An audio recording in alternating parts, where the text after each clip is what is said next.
happy holidays from Augusta's exclusive Volvo dealer, Gerald Jones Volvo Cars. 70 years ago, a local legacy was born that changed television forever.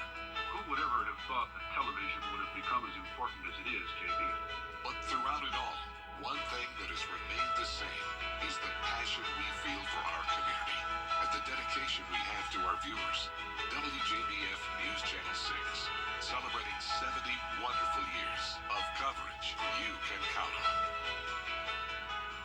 Chief Meteorologist Tim Miller, weather coverage you can count on. It's a breezy Monday night with temperatures falling quickly due to a cold front passage. We'll be in the upper 20s tomorrow morning, but it will be another beautiful sunny day. I'll have all the details on the forecast coming up. Now on News Channel 6 at 11, it's the season of giving, and a local NFL player is giving back to his community. We'll take you to the event. Also ahead, the family of a missing Aiken County mom speaks out. We tell you what they want from law enforcement to help bring their loved one home. And bonuses coming to Georgia State employees, when you could see a boost in your paycheck, as your News at 11 starts now. Live from Television Park, this is WJBF News Channel 6 at 11. Good evening, I'm Hannah Latier. Thank you for joining us. Coverage you can count on begins as a local NFL player is bringing joy back into his hometown here in Augusta with a special contribution for the holidays. Nikita Dennis is live in the Satellite News Center to tell us more. Nikita? Yeah, Deontay Smith, who currently plays for the Cincinnati Bengals, is giving back to the community he's known and loved, just in time for Christmas. We're just excited that you're here today. Even from a youth here at the church, he was totally involved, and this shows his investment back into the community from whence he comes. Whether on or off the field, offensive lineman Deontay Smith is being a blessing to others around him.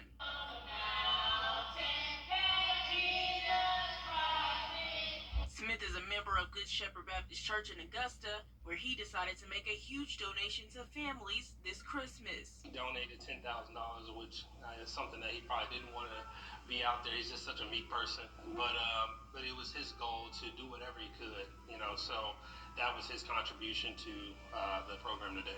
Hundreds of gifts were given out to individuals at Good Shepherd, with Christmas caroling to go along with it. He wants to get back to his community, so his community being Augusta. So wherever he can give back, last year was, through giving back to the community through gifts and food and shelter and things like that. And this year he's partnering with the church. But it's more than just a contribution. Even though we're coming out of the pandemic, many families are still struggling, and this will help them with providing some gifts for their children. Smith wasn't able to be at the event, but he sends his love to everyone who was able to attend. Live in the Satellite News Center, Nikita Dennis, WJBF from Channel 6. All right, thank you, Nikita. Time now for a first check of the forecast. Here's meteorologist Jenna Petracci. Jenna, am I going to need to bundle up before I leave here tonight? Yes, you definitely are. It's going to be very cold, and same situation for tomorrow morning, though you will want the sunglasses as well, as it will be another beautiful sunny day. But in the meantime, clear skies tonight as we take a live look at our Terry Lambert Hyundai Skyview Cam. No rain at all day today and all week long. We're not going to have any chance of rain, just the cold temperatures. Right now, not too bad, though. A lot of upper 40s still, 47 in Augusta, Barnwell 48, low 40s in Evans and McCormick, mid-40s over in Emmanuel County, 47 now in Wrightsville, 49 in Waynesboro. So pretty tolerable for now. It is feeling a bit colder, though, when you factor in the wind, 11 miles per hour in Augusta, 13 in Aiken, and those wind gusts still up to 25 miles per hour. That's why we have a lake wind advisory that goes all the way until tomorrow morning for the county shaded. Dew points are falling, so that means tomorrow will be a very, very dry day. We're already seeing dew points in the teens as that cold front moves through. So you can tell exactly where that cold front was located on our dew point map, pretty much centered right over Augusta. But for us, it's a dry front. Not the case, though, for up in the northern part of the country. country. Around the Midwest and Northeast, there's snowfall and some rain as well. For us, no snow, but it will be feeling like it tomorrow morning as we'll be dipping down into the upper 20s, 28 degrees at the 6 o'clock hour, below freezing all the way through 8 a.m. So a breezy night tonight. Temperatures are falling as that cold front passes. It will be another sunny day tomorrow, staying cool all week long. No chance of rain until we get to around the holidays, starting on Christmas Eve and Christmas Day. We have a chance of rain. So I'll have all those details coming up. Back to you, Hannah. All right, Jenna, thank you so much. 30-year-old Jamila Smith went missing more than 2 weeks ago. Her ex-boyfriend Daniel Harmon is behind bars, charged with kidnapping and domestic violence in this case. Smith's family claims Aiken County Sheriff's Office is not communicating with them, and they want a positive outcome for her. Broken Link Foundation, a missing persons organization, is working with the family. They say Daniel Harmon abused her and should have never been free. They claim Smith's abuse dates back to August, and the Sheriff's Office knew about it. We do know beyond a shadow of a doubt that Jamila was screaming for help. The ones that she was supposed to be able to trust to help her and save her failed her. We're working, tirelessly trying to find Miss Smith as quickly as possible. We're working every lead that we come across, and some of them pan out, some of them don't. The family wants to conduct a search where Smith was known to frequent and where Harmon was arrested.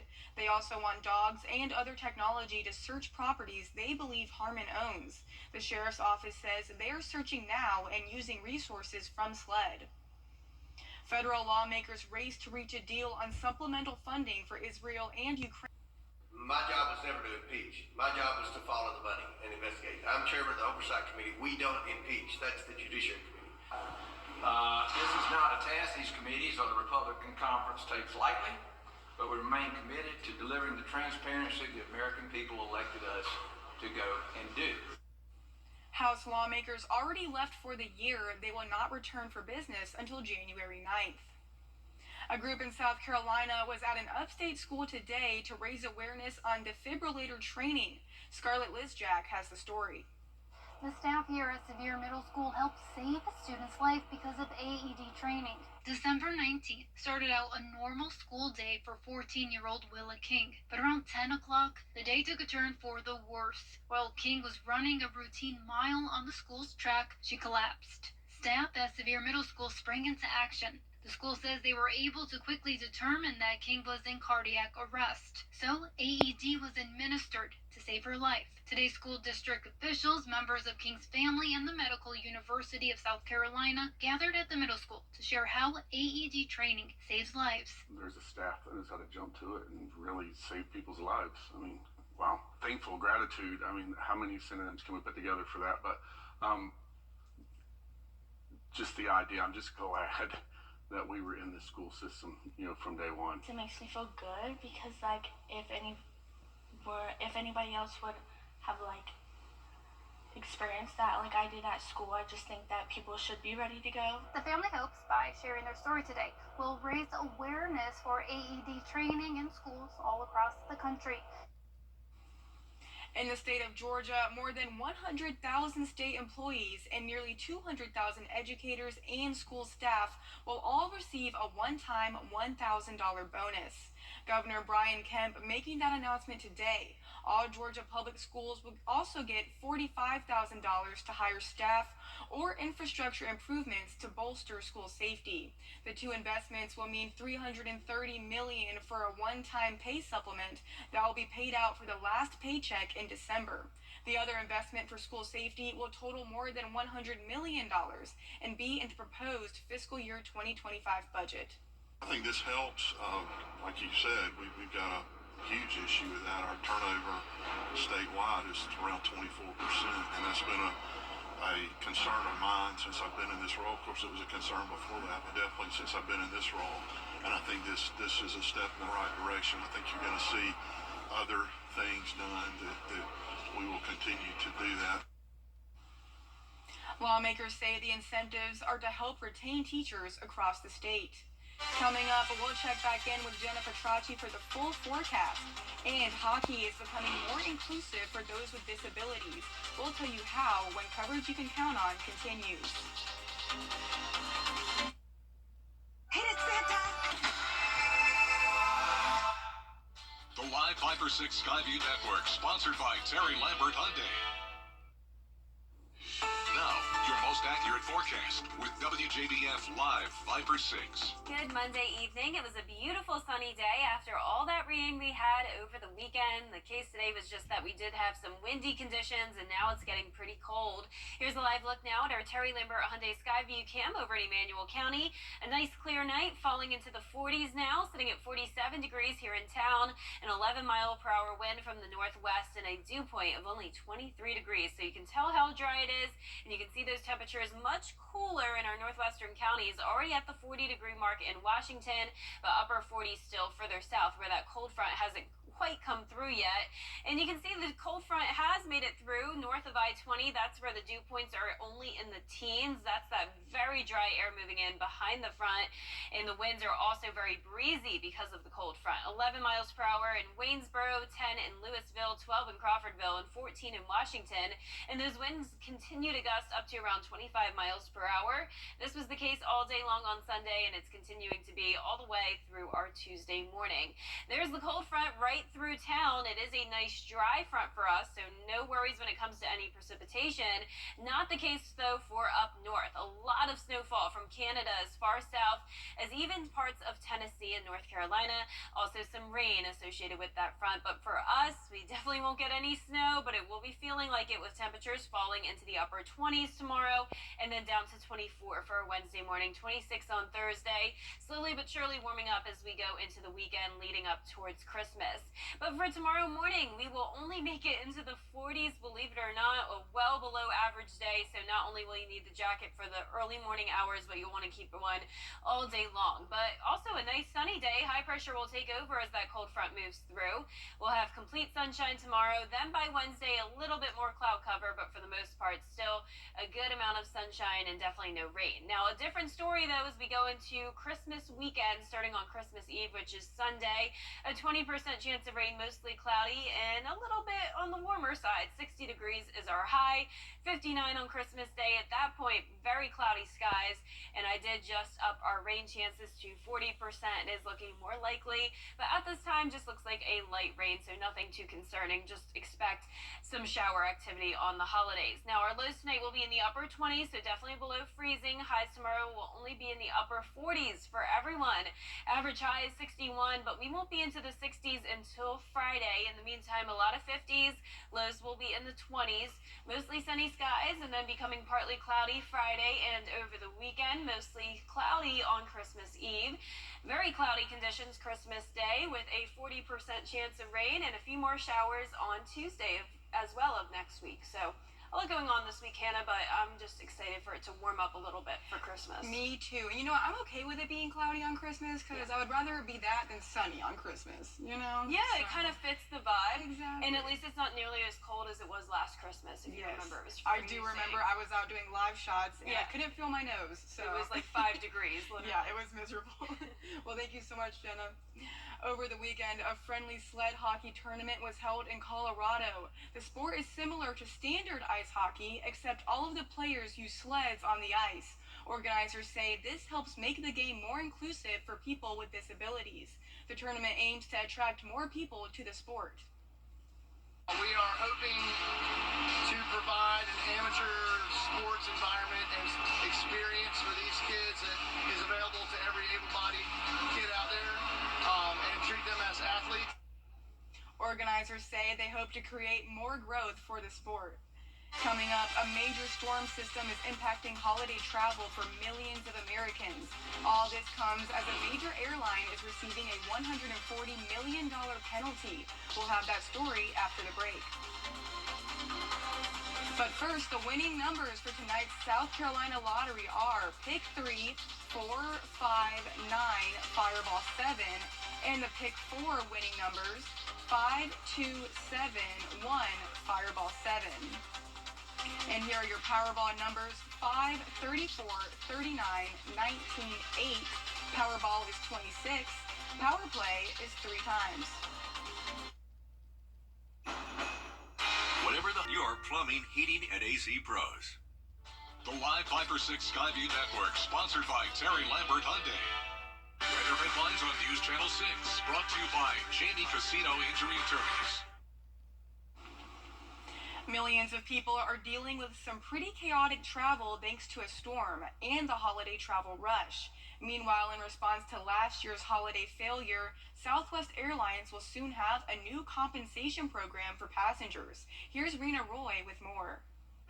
As millions of Americans hit the skies ahead of the holidays, a major storm system barreling through the East Coast. Hundreds of flights canceled Monday, airports in New York and Boston seeing some of the biggest impacts, and on Sunday, more than 5,000 flights delayed. Transportation officials urging travelers to brace for the busy travel period. If you're traveling in and out of Logan Airport or any other airports, we expect them to be busy. The theme of the next couple of weeks, have a lot of patience, leave a lot of extra time, and plan ahead. It comes as Southwest Airlines gets hit with a $140 million penalty from the Department of Transportation for the airline's massive meltdown during the holidays last year. The DOT also requiring the airline to establish a $90 million compensation system for passengers affected by significant delays and cancellations, including a $75 flight credit to any passenger whose flight gets delayed more than 3 hours when it's the airline's fault. What we're doing here is sending a message to the entire airline industry. You need to take care of your passengers, and if you don't, there will be consequences. Last year, nearly 17,000 flights canceled and 2 million passengers stranded. Since then, Southwest has paid out more than $600 million in refunds and reimbursements to travelers, but the DOT finding the airline failed to provide adequate customer service assistance, flight status notifications, and prompt refunds. This will be industry leading. Through this enforcement action, Southwest customers will be able to see that benefit next year. Federal officials say they're hoping to make the requirement universal so that more airlines will have to follow suit, but they acknowledge that that will be a lengthy process. Rena Roy, ABC News, New York. Experts say Saturday, December 23rd and Thursday, December 28th are expected to be the most congested days to drive. If you're planning on hitting the roads, you could see travel times up to 20% longer. One good thing to keep in mind, gas prices have been decreasing over the past few weeks. Good news if you need to get a passport, the State Department says passport processing times are back to pre-pandemic norms. Department leaders say passports will be processed within 6 to 8 weeks for routine service and 2 to 3 weeks for expedited service. The department experienced massive delays over the summer, calling it, quote, unprecedented demand. Coming up, a local pro golfer going from the fairway to the broadcast booth. And good news for Georgia fans looking ahead to next season.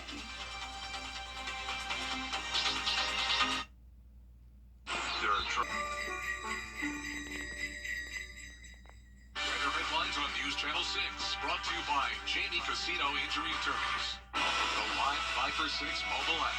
Download it today. Now, WJBF sports coverage you can count on. Top quarterback recruit Dylan Raiola telling ESPN he's switching his college commitment from Georgia to Nebraska. Dogs already lost backup quarterback Brock Vandegrift in the transfer portal to Kentucky, but there is good news. Starting quarterback Carson Beck is coming back. Made the announcement on social media on Monday. More than 3,700 yards passing, 22 touchdowns. Then went 12-0 in the regular season, went to the SEC championship. He waited until his 4th year at Georgia to get the starting job, but became a star. Second in the SEC behind only Jaden Daniels in passing yards and QB efficiency. Wasn't pretty, neither was the weather, and not a lot of fans were there to see it in person, trust me, but for just the second time this season, the Panthers experiencing a victory Monday following their rain-soaked 9-7 win over the Falcons. Never found the end zone, but 3 Eddie Pinheiro field goals enough to knock their rivals out of first place. Certainly, we're not where we want to be, and we've lost some close games. But it's not over, and we will die trying to make sure we get this right and just go win this game, and let's see what happens. But I understand. I mean, that is a responsibility, and it's a burden you carry. And thankfully, we still have some life. But I understand the frustration. We want to win, and that's your job, is to win. obviously a lot of adversity, a lot of ups and downs throughout the year. But just, for us as a team to pull, this is definitely a team win. Tough conditions, of course. And, it was a dirty, nasty game. We knew that it was going to be that coming in. And for us this late in the year, obviously with all this going on, it feels great. Panthers host the Packers. Falcons host the Colts next Sunday. Over at North Augusta, congratulations to kicker Jack Stevens. Signs with South Dakota State.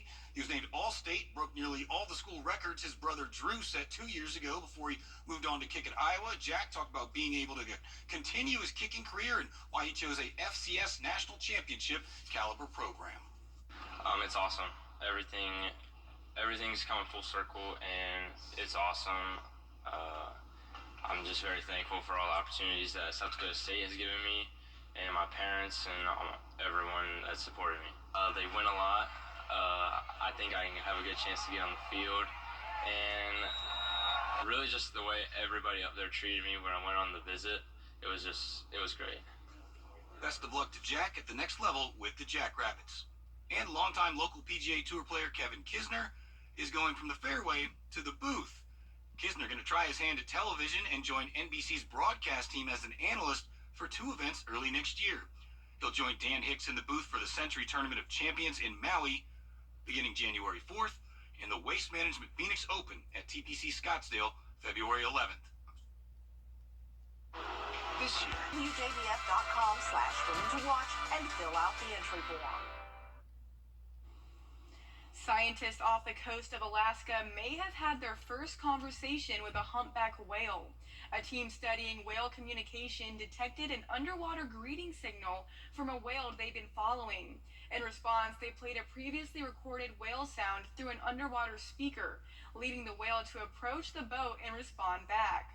The back and forth conversation lasted 20 minutes. The SETI Institute says their research will help develop software that can communicate with animals, or perhaps even alien life one day. First things first, I think they need to develop something so we can talk to cats and dogs. Yeah. That's what the people want. Seriously, why are we starting with whales? Well, I love a whale, but you know. That's a very good point. I mean, if they can do whales, then they can do cats and dogs. Exactly. And aliens, I mean, come on, let's start out with the pets. Let's start small here. Well, for our forecast this week, it's going to be cold. Temperatures in the mornings will be in the upper 20s. 28 is our low tonight, only warming up to 49 for Tuesday afternoon. A nice sunny and dry day, though, and no chance of rain all the way through Saturday. Then as we go into Christmas Eve, there is a 20% chance of rain, mostly cloudy with a 40% chance of rain on Christmas Day. Well, thank you so much, and I'm looking forward to those temperatures. Well, that's our report for now. Thanks for watching, and be sure to download our mobile app for breaking news and weather. Our next news is at 4:30 a.m. with Mary Morrison and Barkley Bishop.